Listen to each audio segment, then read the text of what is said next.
Selamat pagi Jemaat Kalam Kudus Ambon yang diberkati oleh Tuhan. Kembali jumpa di dalam Sapaan Pastoral pagi hari ini. Mari kita berdoa bersama. Terlebih dahulu, Bapa yang penuh kasih, Engkau yang memegang kami di dalam tangan-Mu ya Tuhan. Itu sebabnya Tuhan kami merasa aman, tenang.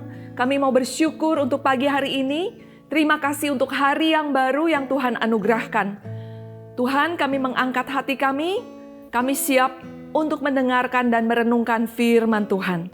Mari Bapa, Engkau yang menolong kami bersama-sama. Di dalam nama Yesus kami berdoa dan mengucap syukur. Haleluya, amin.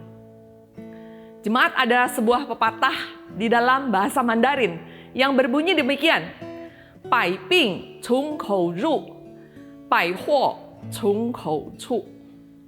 Yang artinya 100 macam penyakit masuknya dari mulut karena salah makan. Tapi 100 macam bencana itu juga muncul dari salah ucap, salah bicara. Oleh sebab itu pagi hari ini saya mengajak kita merenungkan khusus mengenai perkataan. Apa yang Alkitab catat tentang kata-kata.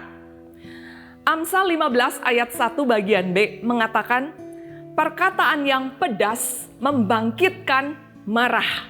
Ya. Jemaat, kalau makanan yang pedas itu membangkitkan selera makan. Tetapi perkataan yang pedas itu justru membuat orang yang mendengarnya menjadi marah. Mazmur 64 ayat 3 mengatakan, yang menajamkan lidahnya seperti pedang, yang membidikkan kata yang pahit seperti panah. Jemaat sekalian, selain perkataan yang pedas, juga ada perkataan yang tajam dan pahit. Ya. Pedang itu akan melukai, panah juga akan melukai. Kenapa? Karena ada orang-orang yang hatinya dipenuhi dengan kepahitan, kemarahan, kekecewaan, ketidakpuasan. Sehingga yang muncul adalah kata-kata yang tajam, menusuk hati orang yang mendengarkannya.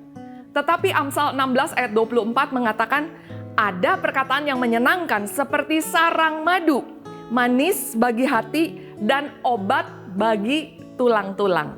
Jemaat, pernahkah ketika jemaat berjumpa dengan orang-orang tertentu, jemaat sangat suka curhat dengan orang-orang tertentu. Kenapa? Karena perkataan mereka itu adalah perkataan manis yang menyenangkan yang menjadi obat. Sehingga ketika orang sedang patah semangat, sedang lesu, bukannya dihakimi, tapi mereka memperoleh pengharapan. Mereka justru hatinya menjadi pulih, menjadi sembuh. Ya. Tapi Amsal 25 ayat 27 juga mengajarkan kita bersama, tidaklah baik makan banyak madu. Sebab itu biarlah jarang kata-kata pujianmu. Secukupnya saja. Kalau memuji orang yang memang harus ya diberi dukungan supaya dia berkarya lebih baik lagi. Secukupnya. Kalau berlebihan, segala sesuatu tidak akan menjadi baik. Kemudian di dalam Kolose 4 ayat ke-6 dikatakan demikian. Hendaklah kata-katamu senantiasa penuh kasih, jangan hambar. Sehingga kamu tahu bagaimana kamu harus memberi jawab kepada setiap orang. Kata-kata jangan hambar di dalam terjemahan Alkitab bahasa Inggris disebutkan season with salt. Artinya dibubuhi dengan sedikit garam, garam yang secukupnya. Ya. Jemaat sekalian, ini bukan bicara tentang perkataan yang rasanya asin, tidak demikian. Tapi perkataan yang benar-benar pas, ya, seperti seorang istri ketika memasak membubuhi garam itu secukupnya. Tidak terlalu banyak kata-kata pujian, tidak terlalu juga banyak kata-kata teguran yang menyakitkan, tapi benar-benar penuh dengan kasih. Karena kasih itulah yang membalut luka hati, yang menyembuhkan, yang bisa mempersatukan banyak keluarga, banyak organisasi, bahkan satu jemaat Tuhan. Efesus 4 ayat 29 mengingatkan kita, janganlah ada perkataan kotor keluar dari mulutmu, tapi pakailah perkataan yang baik untuk membangun di mana perlu, supaya mereka yang mendengarnya beroleh kasih karunia. Penting sekali untuk kita bersama-sama selalu gunakan perkataan-perkataan yang membaik untuk membangun. Sehingga orang yang mendengarnya, artinya beroleh kasih karunia adalah orang yang mendengarnya diberkati dengan kata-kata yang kita ucapkan dari mulut kita. Mari kita berjuang untuk mempraktekkan kebenaran firman Tuhan ini. Mari satukan hati berdoa. Bapa di dalam surga, Engkau berkata bahwa setiap kata-kata kami itu lahir dari hati kami. Dan kami perlu terus-menerus memeriksa hati kami.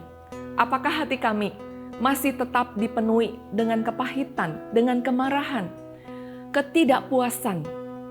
Apakah hati kami juga penuh dengan hal-hal yang kotor dan najis? Dan itu akan muncul keluar dari kata-kata yang kami ucapkan. Biarlah hati kami terus dikuduskan. Engkau juga yang menolong kami untuk kami boleh berkata-kata dengan penuh kasih, tidak hambar, di mana orang yang mendengarkan perkataan kami, mereka dibangun dan mereka beroleh kasih karunia. Karena perkataan kami adalah perkataan yang Tuhan taruh di dalam hati untuk kami boleh membangun terus sesama kami, mengasihi sesama kami. Terpujilah Tuhan, di dalam nama Yesus kami berdoa. Haleluya, amin. Sampai jumpa, Tuhan memberkati.